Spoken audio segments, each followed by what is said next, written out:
Aminado ang trans woman na anak ni sex bomb Izzy Trazona na si Sofia, na napagbuhatan siya ng kamay ng kanyang stepfather na si Alvin Aragon noong 12 years old siya. Sa panayam ng talent manager at host na si OJ Diaz para sa YouTube channel nito, isa sa nabahagi niya ay ang paglipat nila sa bahay ng lola niya sa Cavite matapos silang mapalayas sa dati nilang tinitirhan sa Mandaluyong City. Kwento ni Sofia, 12 years old siya nang mangyari ang insidente at kasagsagan daw yon ng Christmas rush. Ito yung panahong nagko-commute pa siya mula Mandaluyong City patungong Cavite kung saan sila lumipat ng pamilya. Ang problema pa raw niya that time ay wala siyang cellphone kaya mahirap din ang communication. May isang beses daw na late siyang umuwi na naging rason para mapalo siya ng kanyang amain.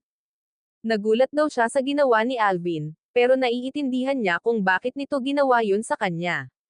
Naiintindihan ko naman kasi nagkeker sila sa akin tapos nag-aalala rin pero wala naman akong kasalanan.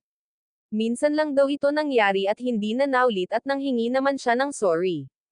Anak ni Izzy si Sofia sa dati niyang karelasyong si Michael Navarro pero lumaki ang proud member ng LGBTQIA+ community sa pangangalaga noon ng kanyang ina at ni Alvin.